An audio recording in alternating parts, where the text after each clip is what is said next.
एक नगर में एक लालची आदमी रहता था। अपार धन संपदा होने के बाद भी उसे हर समय और अधिक धन प्राप्ति की लालसा रहती थी। एक बार नगर में एक चमत्कारी संत का आगमन हुआ। लोभी व्यक्ति को जब उनके चमत्कारों के बारे में ज्ञात हुआ तो वो दौड़ा दौड़ा उनके पास गया और उन्हें अपने घर आमंत्रित कर उनकी अच्छी सेवा सत्कार की। सेवा से प्रसन्न होकर नगर से प्रस्थान करने के पूर्व संत ने उसे 4 दीपक दिए। चारों दीपक देकर संत ने उसे बताया, पुत्र, जब भी तुम्हें धन की आवश्यकता हो तो पहला दीपक जला लेना और पूर्व दिशा में चलते जाना। जहाँ दीपक बुझ जाए उस जगह की जमीन खोद लेना, वहाँ तुम्हें धन की प्राप्ति होगी।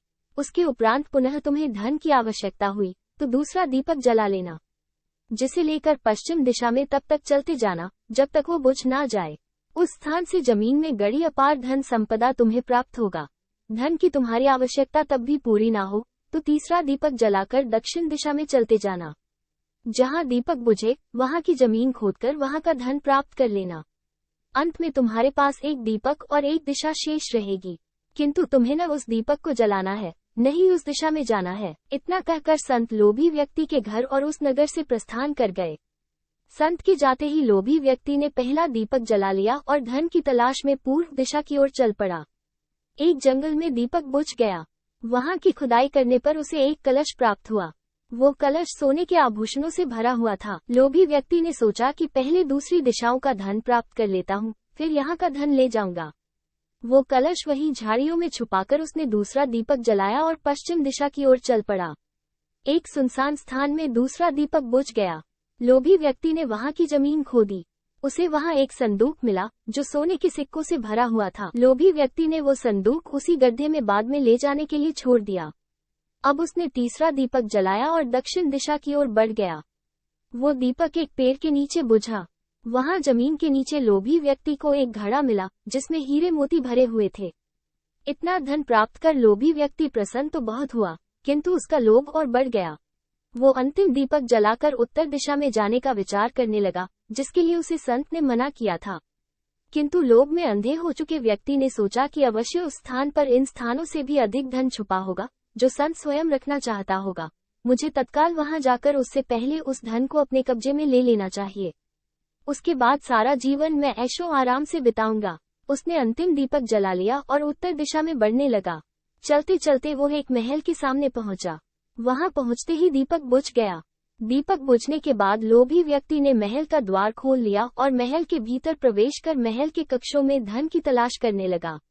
एक कक्ष में उसे हीरे जवाहरातों का भंडार मिला, जिन्हें देख उसकी आंखें चौंधिया गई। एक अन्य कक्ष में उसे सोने का भंडार मिला। अपार धन देख उसका लालच और बढ़ने लगा। कुछ आगे जाने पर उसे चक्की चलने की आवाज सुनाई पड़ी। वो एक कक्ष से आ रही थी। आश्चर्यचकित होकर उसने उस कक्ष का द्वार खोल लिया। वहां उसे एक वृद्ध व्यक्ति चक्की पीसता हुआ दिखाई पड़ा। लोभी व्यक्ति ने उससे पूछा, यहाँ कैसे पहुँचे बाबा? क्या थोड़ी देर तुम चक्की चलाओगे? मैं जरा सांस ले लूं, फिर तुम्हें पूरी बात बताता हूँ कि मैं यहाँ कैसे पहुँचा और मुझे यहाँ क्या मिला। वृद्ध व्यक्ति बोला। लोभी व्यक्ति ने सोचा कि वृद्ध व्यक्ति से यह जानकारी प्राप्त हो जाएगी कि इस महल में धन कहाँ कहाँ छुपा है, और उसकी बात मानकर वो चक्की चलाने लगा। इधर वृद्ध व्यक्ति उठ खड़ा हुआ और जोर जोर से हंसने लगा। उसे हंसता देख लोभी व्यक्ति ने पूछा, ऐसे क्यों हंस रहे हो? ये कहकर वो चक्की बंद करने लगा। अरे अरे, चक्की बंद मत करना, अब से ये महल तेरा है। इस पर अब तेरा अधिकार है और साथ ही इस चक्की पर भी। ये चक्की तुम्हें अब हर समय चलाते रहना है, क्योंकि चक्की बंद होते ही ये महल ढह जाएगा और तू इसमें दबकर मर जाएगा। गहरी सांस लेकर वृद्ध व्यक्ति आगे बोला, संत की बात न मानकर मैं भी लोभवश आखिरी दीपक जलाकर इस महल में पहुंच गया था। तब से यहाँ चक्की चला रहा हूँ।